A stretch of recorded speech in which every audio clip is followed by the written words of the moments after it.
अंत समय के नियम। जरा गंभीर विषय है, पर आजकल बहुत आम सा हो गया है, आपको सोचने पे मजबूर कर देगा।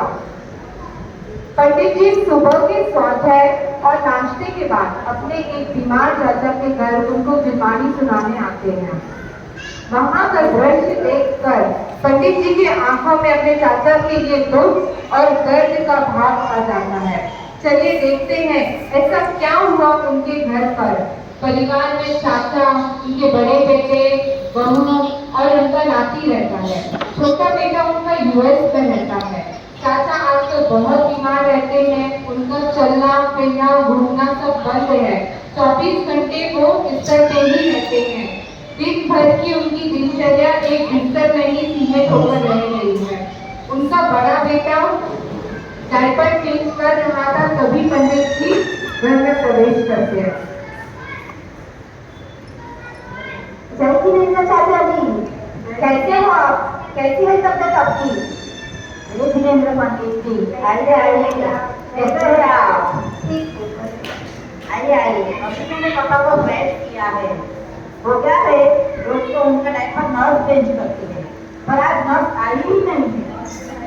रोज सुबह 6 बजे आ जाती है, आजकल 9 बज गए, फिर भी नहीं आई है। अभी मैंने पापा को ब्रश किया है, आप देखिए, अभी पापा आराम कर रहे हैं, आप भी देखिए, मैं आपके लिए पानी लेके आ रही हूँ।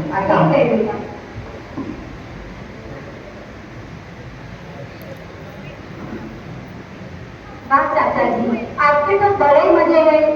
आपने अपने दोनों बेटों को खूब पढ़ाया। बड़े बेटे की शादी भी हो गई है। छोटा बेटा यूएस में नौकरी कर रहा है और आपके लिए नर्स लगवा दी है, अच्छी सेवा करती है। और आज नर्स नहीं आई तो खुद बेटा बहुत सेवा में लगे है। क्या आप सेवा कर रहे हो? सुबह से इसी गंदगी में पड़ा हूँ। अब जाके डायपर चेंज हुआ है। ना मंदिर जा सकते, ना पूजा पाठ सुन सकते हैं।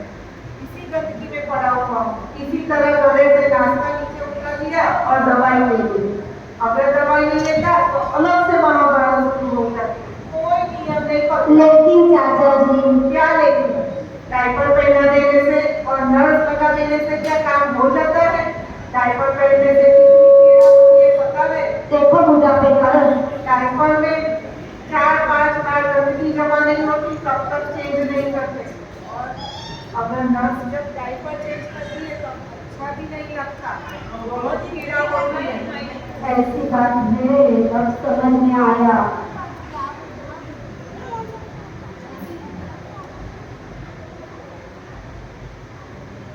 शुक्रिया बेटा। मैं अंदर आपकी बातें सुन रहा था। जब हम छोटे थे तो आप हमें रेगुलर डायपर पहनाया करते थे। मैंने खुद कितनी बार छोटे भाई के डायपर चेंज किए हैं।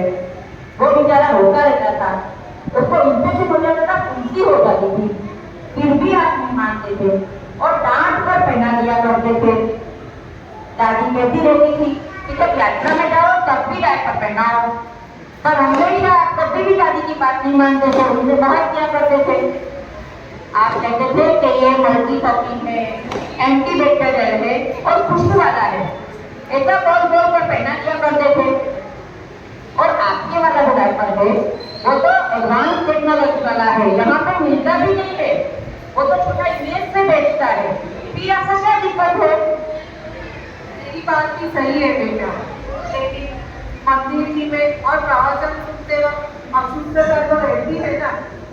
अच्छा, तो जब आप छोटे को डायपर पहना कर मंदिर लेके जाते थे तब दादी कहती रहती थी कि जब मंदिर में लेके जाओ तो डायपर मत पहनाओ, और अगर पहनाना है तो नया वाला पहनाओ, और बार बार उसको चेक करते रहो, जरूरत पड़ने पर बाहर ले जाकर चेंज करते रहो। तो आप कहते थे कि वहां हम पूजा कर करें कि डायपर चेक करते रहो। बेटा, पर जब नर्स डायपर चेंज करती है तो संकोच होना तो स्वाभाविक है। नर्स से कैसा संकोच? वो तो इस काम की प्रोफेशनल है, और अगर वो ठीक से काम नहीं करती है तो हम कंप्लेन करके उसको बदलवा सकते हैं। पिताजी, आपको तो पता ही है, हमें आपकी सेवा करना अच्छी लगता है। हम अपने कोशिश तो करते हैं और अपने समय का लगा देंगे तो हम कब पूजा पाठ करेंगे। देखो चाचा जी, देखा आपने, बच्चे जैसा घर पे देखते हैं, अनुभव करते हैं, वैसा ही सीखते हैं। अपने शब्दों से ज्यादा अपने व्यवहार से सीखते हैं।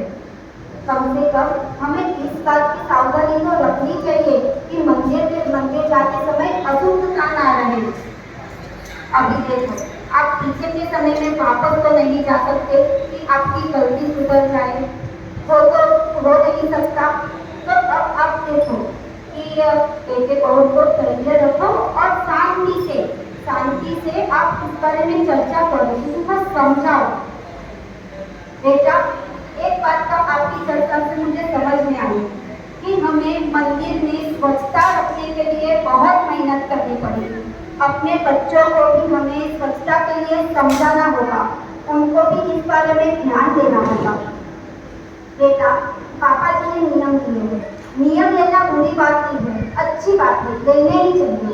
पर नियम ऐसे हो कि हमसे जीवन पर्यंत फल सके, वरना आप देश काल की मर्यादा सहित नियम लो। नियम टूट जाने पर पाप ज्यादा लगता है। और एक बात ये है कि स्वच्छता का ज्ञान आज किसी को नहीं है, तो आज हम अपना स्वाध्याय स्वच्छता के ऊपर करेंगे। चलो, थोड़ी बहुत बातें मैं आज स्वच्छता के बारे में आपको समझाऊंगी।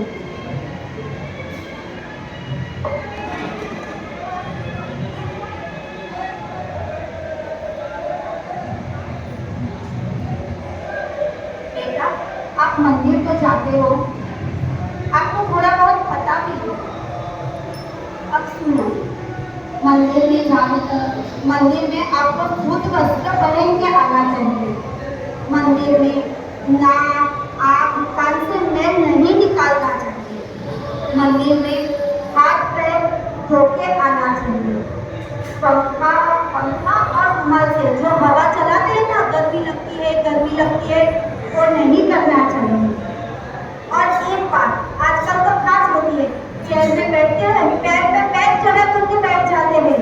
जिनवाणी सामने पड़ी है, आप मंदिर में आए हो, कैसी जगह है, माहौल पैर भी ना देखे, पैर पे पैर चढ़ा के नहीं बैठना चाहिए। मंदिर जी में चप्पल जूते तो सब लोग उतारते हैं, पर मोजा पहन के सब आ जाते हैं। तो ये ध्यान रखो कि मोजे भी उतार के आना चाहिए मंदिर में।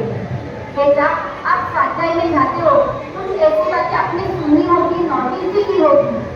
हाँ पंडित, मैंने भी सुना था कि शास्त्र लेने से पहले हाथ धो के लेना चाहिए और शास्त्र को नाभि के ऊपर रखना चाहिए। सही बताया।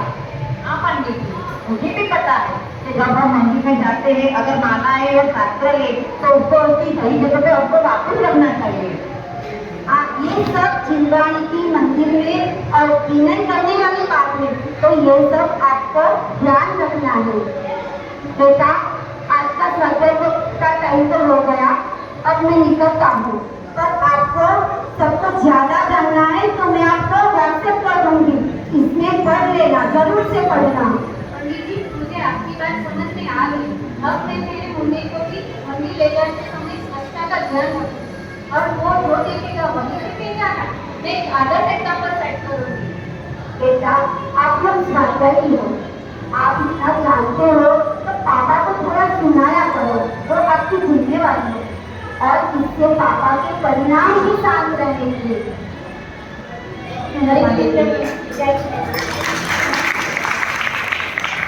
बहुत ही सुंदर नाटक था।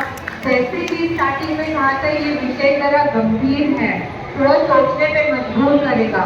तो आप ही बताइए, आप जो अभी सोच रहे हैं कि अभी नियम लेने की हमारी कोई जरूरत नहीं है, क्या अंत समय में आपके नियम पलेंगे?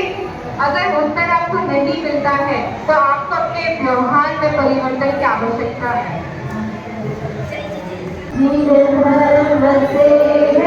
प्रेम तो